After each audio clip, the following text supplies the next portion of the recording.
Olá, saudações tradicionais, a bênção dos mais velhos e dos mais novos e meu agô a todos. Eu sou o Boba Fio, sejam bem-vindos a mais um vídeo do canal Batuque RS.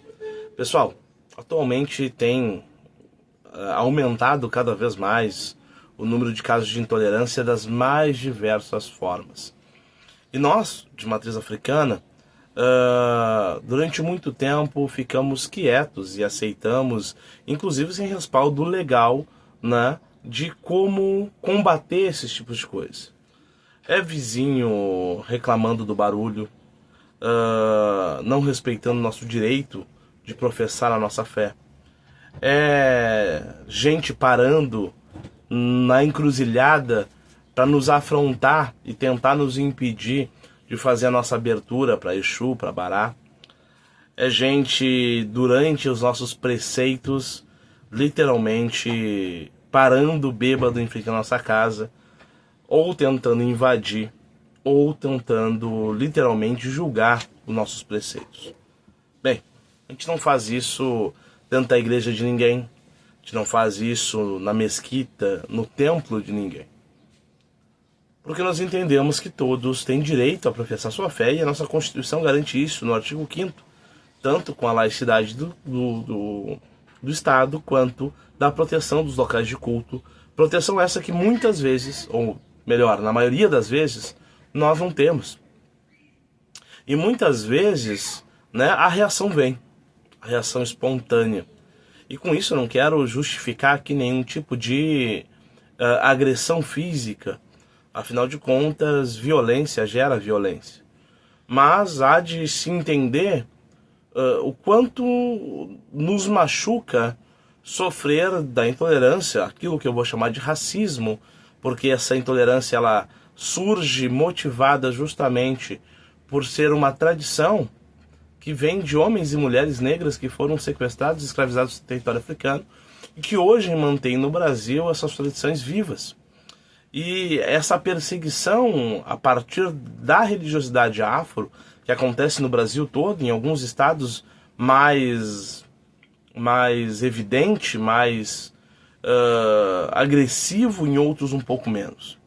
E o que me motivou a fazer esse vídeo foi justamente ter visto um vídeo, vou tentar deixar o link aqui do vídeo na descrição, né, para que vocês entendam o caso, é a quantidade de pessoas, inclusive de matriz africana, que vem se colocar no papel de defensor do intolerante.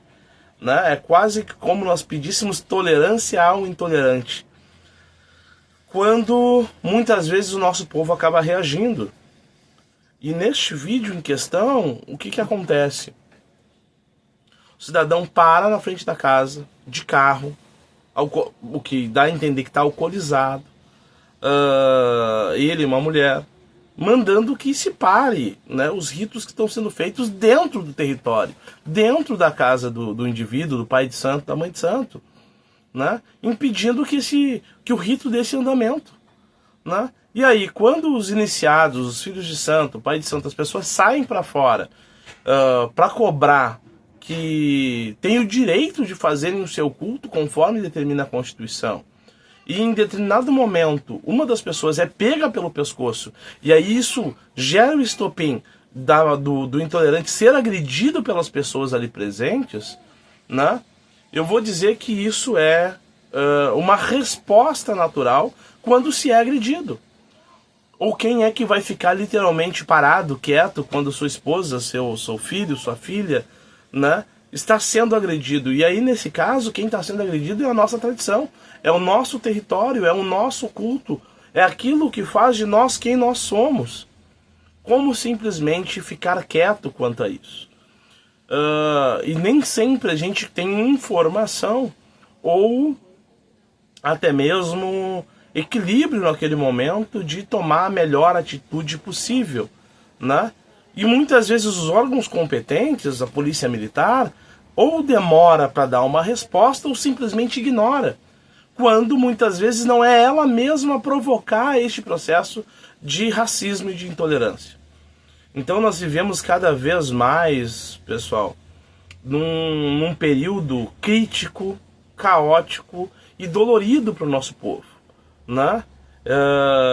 mesmo sendo contra a agressão, a violência, muitas vezes me pego pensando se não apanhou pouco e se não deveria servir de exemplo, né, para que outros não fizessem, já que muitas vezes a nossa justiça porca, né, em vez de nos defender e punir de fato os agressores, simplesmente ou cala-se ou é ela mesma a nos agredir de outras diversas formas, quando simplesmente não pune aqueles que vão de alguma forma nos agredir.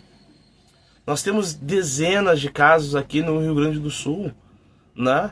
Seja da capital ao interior, de que muitas vezes os próprios agentes públicos e políticos nem nos recebem para que nós possamos, de alguma forma, construir uma política pública e punição para esses casos que hoje já são equiparados ao crime de racismo.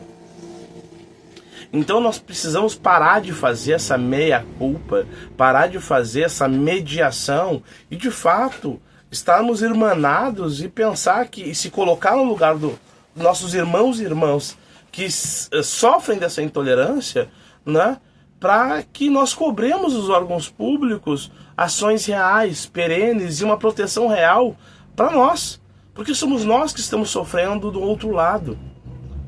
E aos meus amigos, irmãos e seguidores que de alguma maneira entendem que partir para uma resposta violenta ou agressiva não é o melhor caminho, então qual caminho é? É de simplesmente se calar e apanhar quieto? É de simplesmente se calar e não obter respostas? Isso nos acende um calor no peito para que nós tenhamos representantes legítimos e que possam construir mecanismos que nos protejam. Tá perdendo a graça e cada vez mais isso começa a criar um direcionamento de tragédias iminentes, porque simplesmente o nosso povo não aguenta mais e não quer mais simplesmente sofrer calado e baixar a cabeça. Mas se nem mesmo dentro do nosso território nós podemos professar a nossa fé, aonde nós poderemos? Então faça esse vídeo aqui como um apelo e uma reflexão para que nós pensemos coletivamente quais são os caminhos necessários para que nós possamos continuar vivendo e mantendo a nossa tradição viva e mantendo assim aquilo que os nossos ancestrais deixaram para nós de tão precioso, que é a crença e o culto nesse sagrado imaterial que nos ajuda tanto. Em alguns momentos, alguns perguntam aonde está esse sagrado que não nos protege nesses casos. E sim, ele nos protege. Será que essa não é uma estratégia, então, de que nós, vendo este processo, comecemos a agir, né, com os meios materiais, físicos do mundo material, para que isso não ocorra mais? Se simplesmente o sagrado fosse nos dar tudo, pai de santo e mãe de santo não morria. Simplesmente nós seríamos imortais, Matusaléns para além do tempo e do espaço. O imaterial cuida do nosso imaterial, o espiritual cuida do espiritual. E nós, agentes físicos que temos essa força ancestral, precisamos nos posicionar, precisamos nos irmanar e construir juntos estratégias para fazer um futuro diferente. Fica aí o meu recado, os vídeos que eu estou me referindo eu vou deixar aqui na descrição do vídeo. Se você tem uma opinião diferente, contrária, também deixa aqui embaixo, né? Vamos pensar junto. Para quem não segue o canal, só clicar no botãozinho de seguir, inscrever-se, mas vídeo aí sem edição, sem muita firula, porque de fato indigna muito a gente ver isso continuar acontecendo. Grande axé a todos, que Bede abençoe abundantemente.